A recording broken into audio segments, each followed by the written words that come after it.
Seguimos poniendo la mañana en camino, estamos escuchando a El Congo, amigo mío, y hablando de amigos, vamos a recibir a Juan Raúl Ferreira aquí en el 98.7. Si buscas un portón automático para tu casa o para la oficina, asegúrate que sea fuerte, que sea seguro, que sea práctico, que sea un SEA. Porque solo un portón SEA te asegura el mayor respaldo técnico, un service propio en todo el país y la garantía de todos sus productos. Ingresa en seaportones.uy o llama al 2601-2611. Si vas a elegir un portón, que sea un SEA. En un ratito vamos a hablar del Papa cerca de Mario Cayota. Y a propósito del Papa, usemos terminología. ¿Habemos presidente o aún es un poco prematuro? Juan Raúl, buen día, bienvenido. Buen día. Bueno, finalmente sí, ya hay presidente y además sucesivamente el sábado el candidato Biden pasó los 270 votos electorales necesarios para ser proclamado oficialmente presidente electo, pero ya sobre la noche de ayer estaban los otros dos estados que quedaban por computarse, que también ganó Biden, por lo tanto el margen anduvo ser por arriba de los 290 votos electorales, 270 son los necesarios para ser presidente. Es muy curioso cómo cada país tiene su idiosincrasia, además de su sistema electoral, sus costumbres y su idiosincrasia.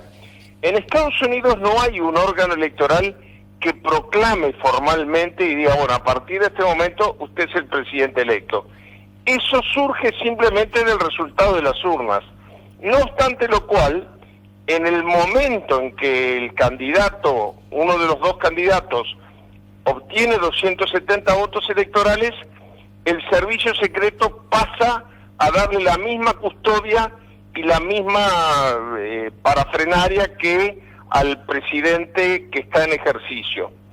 Esto se notó mucho en el discurso de reconocimiento del triunfo, tanto de la vicepresidente como de el presidente electo, que llegaron allí a Wilmington, Delaware, desde donde hicieron el discurso, con toda la custodia, el carro de bomberos, la ambulancia, etcétera, con la que suelen circular cuando lo hacen el presidente y el vicepresidente en ejercicio.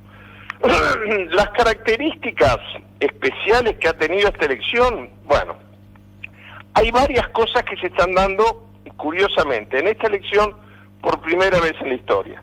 Primero, por primera vez en la historia no se conoce la misma noche electoral, sino el sábado siguiente, las elecciones allá son los días martes, el resultado electoral.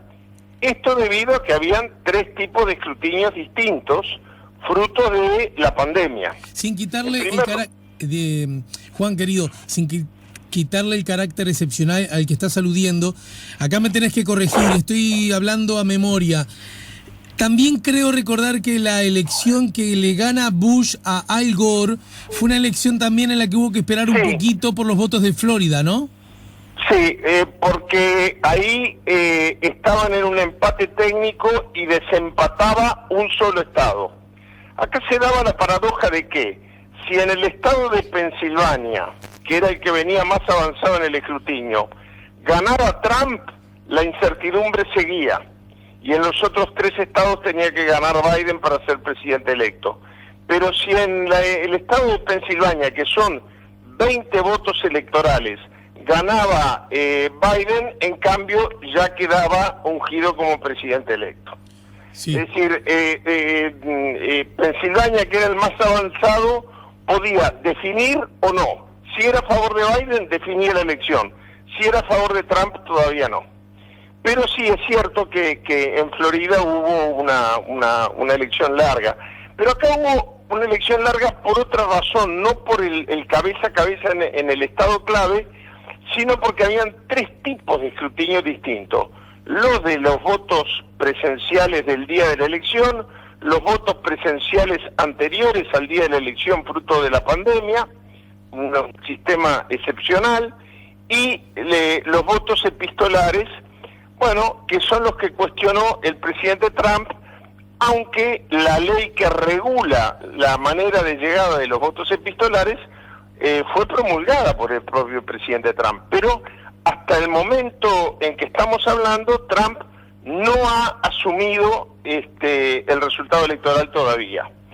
Se da una situación también muy casi que teleteatresca. Ajá. Sus dos hijos ayer salieron a denunciar que había habido fraude, que eso del voto epistolar tan lento de cómputo sembraba serias sospechas. Es raro, ¿no? Porque cuando hay alegaciones de fraude, a veces son ciertas, a veces no, pero generalmente se hacen contra el que está en el poder. Pero acá es el hombre más poderoso del mundo que acusa a un candidato que es simplemente senador de haber realizado, o sea, acusa a la oposición de haber hecho fraude. Es una cosa que no suena muy creíble. Pero sí es la primera vez, a diferencia de este caso que tú citas de cuando gana Bush contra Al Gore, es la primera vez que el perdedor no reconoce la elección. Sí. Es muy curioso, desde el rey de España hasta varios presidentes de alrededor del mundo, el presidente Macron, el presidente Alberto Fernández, varios presidentes de América Latina, le han mandado, y varios expresidentes también, le han mandado sus felicitaciones, cumpliendo una formalidad protocolar. Incluso el propio presidente de Estados Unidos, siguió jugando al golf cuando se supo el resultado y hasta el día de hoy no ha abierto la boca. Ayer sacó un Twitter diciendo: yo gané por lejos esta elección. Esperemos que esto no pase a mayores, porque bueno, eso es lo que yo te quiero preguntar. ¿Qué podría significar pasar a mayores? Porque bueno, daría la sensación de que dentro de una cosa racional no tendría que darse. Ahora, uno no puede descartar nada. ¿Qué pasa si él dice no me voy? Hay algunos emoticones y algunos videos que están circulando de estos editados con cierto sentido del humor, de él agarrado de la bandera en el Salón Oval y Biden cinchando para sacarlo. sí. Pero es una situación muy excepcional. Más excepcional cuando, su familia se ha dividido en esto. Sus dos hijos ayer salieron a decir que cuestionaban el resultado electoral, pero la primera dama, que allí es un cargo oficial, ¿no? ¿Por qué es oficial? Porque en el año 1776, cuando George Washington se transforma en el primer presidente de Estados Unidos, se transforma en el primer presidente. Es decir, todo eran monarquías en el resto del mundo. Y entonces, la esposa, la cónyuge del rey, es reina, pero la esposa de un presidente no existía. Entonces se crea la figura de la primera dama, nace en Estados Unidos, pero allí sigue institucionalizado, es un cargo formal, oficial, no es simplemente un título de honor. Bueno, la primera dama ayer abrió la boca y dijo: no, yo no estoy de acuerdo con que mi marido no reconozca que perdió las elecciones. Es toda una situación rayana con el teleteatro. ¿Y qué pasa? Bueno, yo hice las consultas a algunos amigos en Estados Unidos. Formalmente, si el presidente se negara a entregar el Salón Oval, ya no hay entrega de mando, ya el presidente electo jura ante el presidente de la Corte Suprema de Justicia en las escalinatas del Congreso ante una sesión simbólica del Congreso. No hay ese acto de que el saliente entrega el mando, ni a través de un símbolo como es la banda presidencial, ni a través de nada. Simplemente en el momento que jura en el Capitolio el presidente entrante, el presidente saliente abandona en un helicóptero la Casa Blanca. Pero no están juntos ese día en la ceremonia. Si se negara a hacer eso, yo espero que no se llegue a ese extremo, la Suprema Corte tiene la facultad de hacerlo retirar por la fuerza pública. Yo creo que a ese extremo no se va a llegar, pero han pasado muchas cosas, como me decía un amigo americano ayer, que nadie se imaginó que iban a pasar. Finalmente, primero fueron una proyección que hicieron las cadenas de televisión, todas al mismo tiempo. Luego vino el resultado final del estado de Pensilvania, que ya lo consagraba como presidente electo. Y luego, al otro día, el día domingo, los otros 3 estados que quedaban por definirse se inclinaron también por el presidente Trump, con lo cual el margen de votos electorales fue bastante amplio. Ahora bien, hay un hecho que yo te comentaba ayer y tenía la esperanza de que pudiéramos hacer una primicia internacional, porque a mí me llamaba la atención de que ningún medio, ni nacional, ni latinoamericano, ni siquiera estadounidense lo comentaba.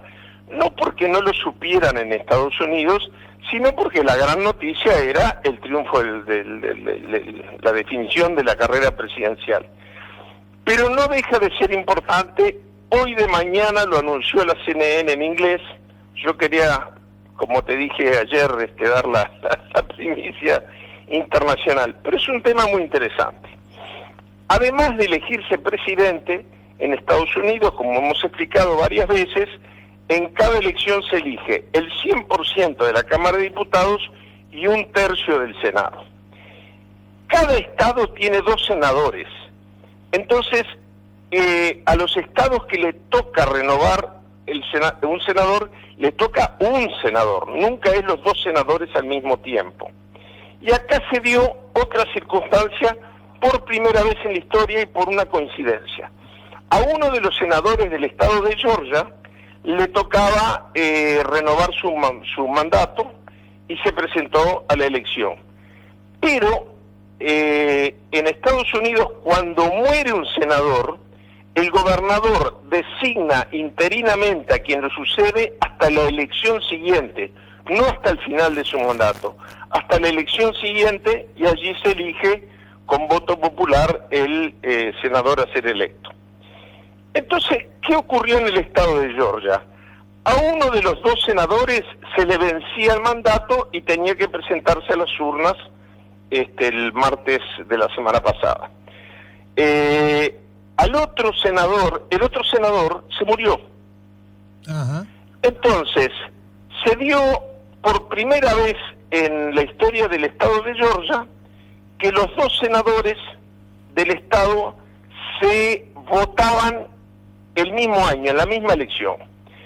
Pero con esta curiosidad que sí lo hace caso único en la historia de los Estados Unidos. En la Constitución de Georgia, ya es un estado federal, la Constitución del estado de Georgia, no la Constitución federal, establece que los senadores tienen que ser electos por la mitad más 1 de los votos. Es decir, hay una especie de balotaje. Se eligen cada 6 años en las elecciones donde se renuevan por tercio, todo igual que los demás estados de Estados Unidos. Pero si no logran el 50% más 1 de los votos, el 5 de enero siguiente, o sea, el año siguiente, se eligen por voto popular, con el 50% más 1 de los votos, o en la segunda vuelta, si ninguno obtiene el 50% más 1, el más votado. ¿Qué es lo que ocurre? Acá se votaron 2 senadores. Quiere decir que el 5 de enero, exactamente 15 días antes de que asuma Biden, Georgia va a elegir 2 senadores. Bueno, tú me puedes decir, bueno, es una curiosidad, qué gracioso, pero no tiene mucha importancia. Tiene una importancia muy grande. ¿Por qué? Porque si bien es cierto que en la Cámara de Representantes el Partido Republicano aumentó su presencia, la mayoría de la Cámara sigue siendo demócrata. Nancy Pelosi, la famosa congresista, seguirá siendo, en su condición de líder de la mayoría, la presidenta de la Cámara de Representantes. Pero en la Cámara de Senadores, donde la mayoría es republicana por un voto, al haberse tratado de elegir infructuosamente 2 senadores por el estado de Georgia, el 5 de enero pueden pasar alguna de estas cosas. O los 2 senadores que se eligen son republicanos y entonces se mantiene una Cámara con mayoría demócrata y otra republicana. No es muy grave. Donald Trump hizo lo que quiso en los 4 años que estuvo en el gobierno con minoría en la Cámara de Diputados. pero obliga a ciertas concesiones, etcétera. Puede pasar una segunda cosa, que es que un senador sea republicano y un senador demócrata, de los dos que hay que elegir el 5 de enero. Si se diera esta circunstancia, por primera vez, nuevamente, por primera vez en la historia de Estados Unidos, habría un empate, porque el número de senadores es par. Son 50 estados, por lo tanto son 100 senadores.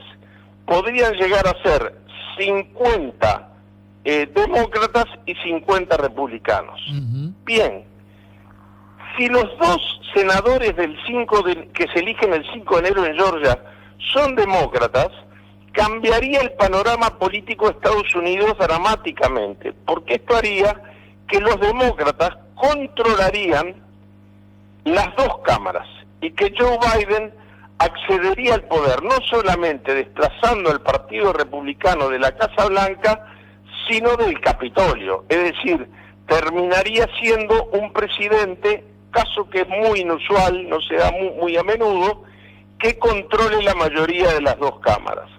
Con el programa de Joe Biden tan radicalmente opuesto al del presidente Trump, bueno, creo que cambiaría mucho las perspectivas de cómo se plantaría el gobierno de Joe Biden los próximos 4 años. Claro. Trump, un comentario... Ahora que sabes que de esto que nos estás contando, se me escapó un poco. ¿Y cuándo ocurriría, digamos, esa posibilidad? ¿Cuándo se vuelve a elegir?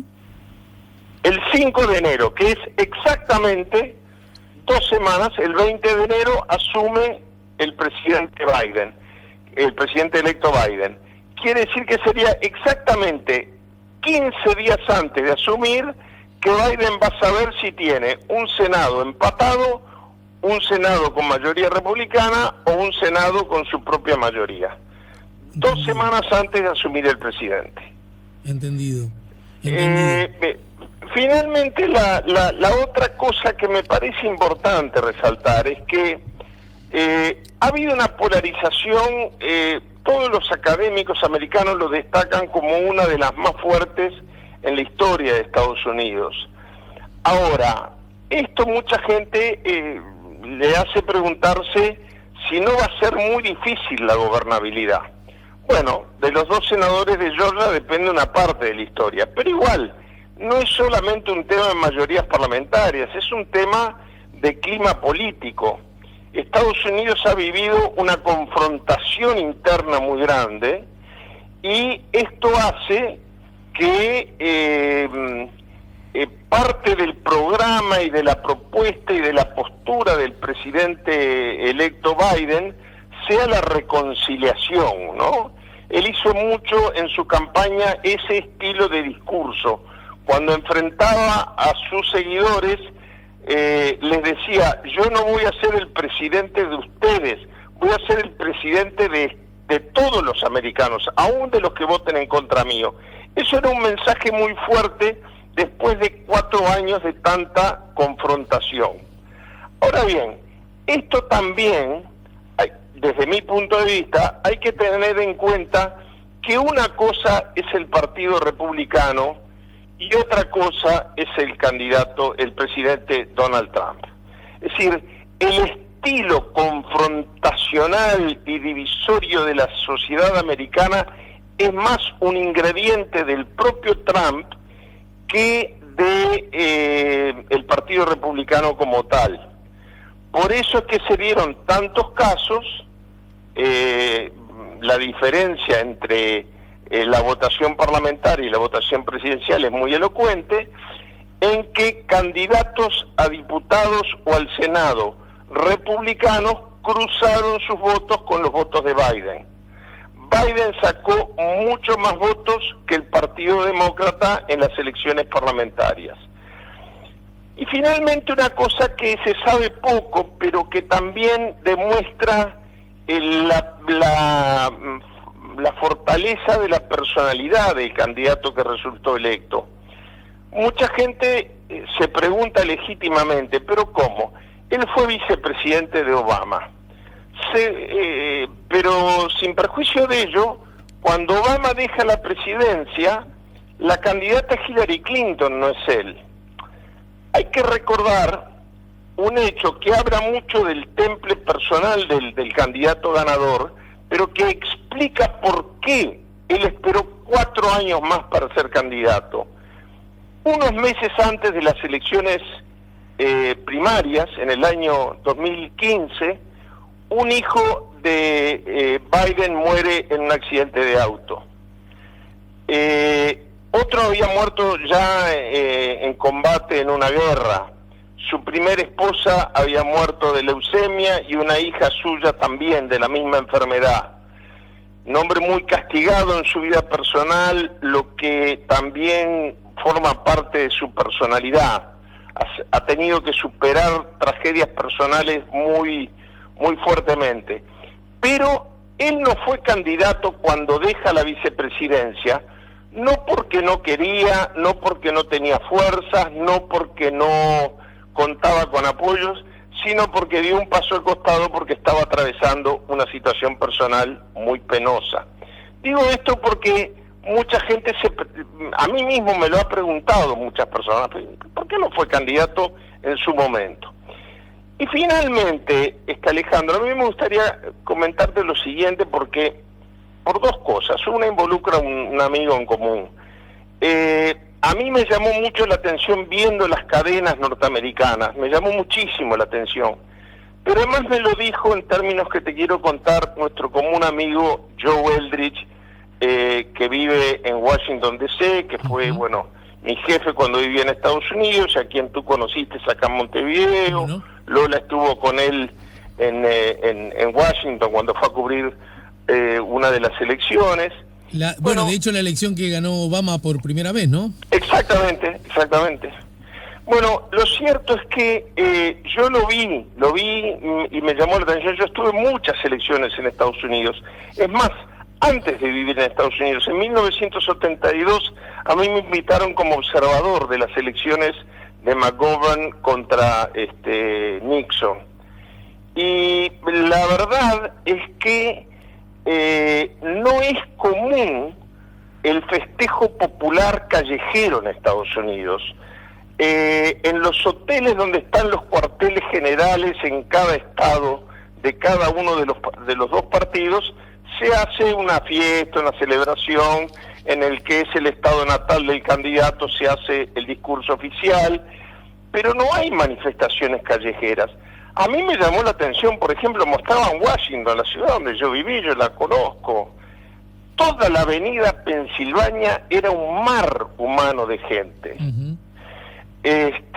No es común. Yo creo que la última vez que alguien logró reunir esa multitud fue Luther King en su famoso discurso de Yo tengo un sueño.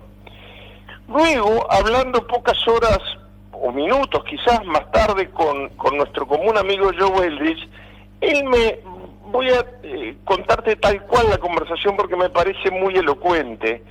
Él me dijo que él estaba con un desgaste nervioso esperando a ver cuál era el resultado, etcétera, y que fue con su nieta a hacer unas compras porque no se sabía en qué momento se iba a definir.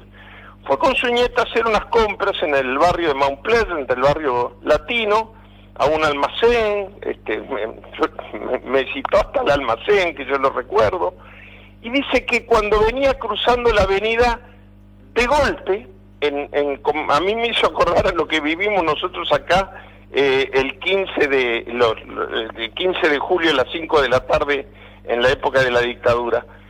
De golpe se llenó la avenida de gente bailando y todos los coches empezaron a tocar bocina.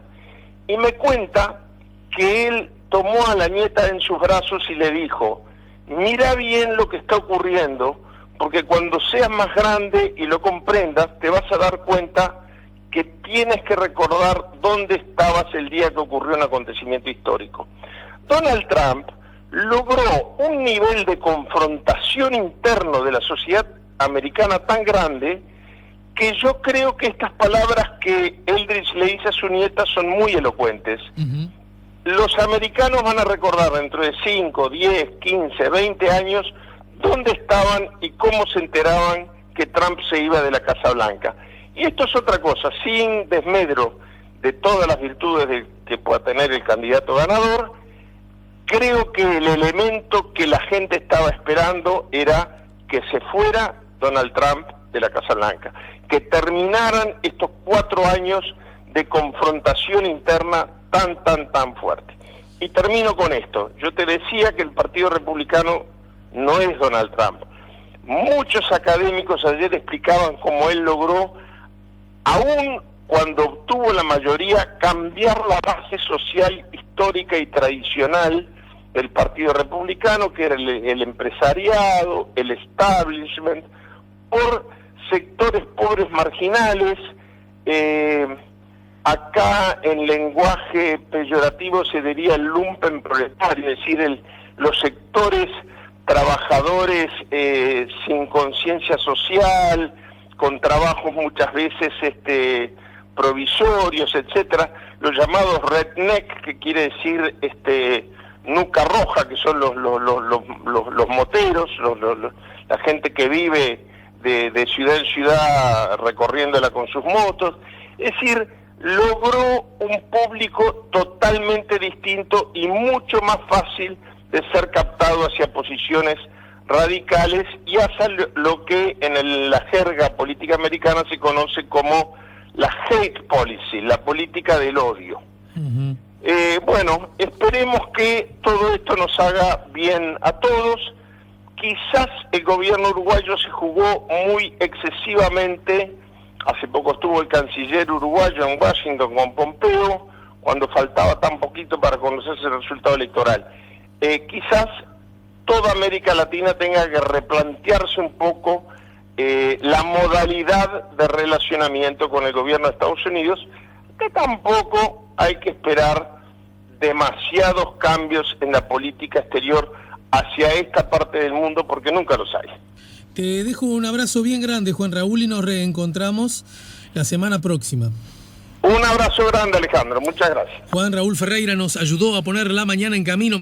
Si buscas un portón automático para tu casa o para la oficina, asegúrate que sea fuerte, que sea seguro, que sea práctico, que sea un SEA. Porque solo un portón SEA te asegura el mayor respaldo técnico, un service propio en todo el país y la garantía de todos sus productos. Ingresa en seaportones.uy o llama al 2601-2611. Si vas a elegir un portón, que sea un SEA.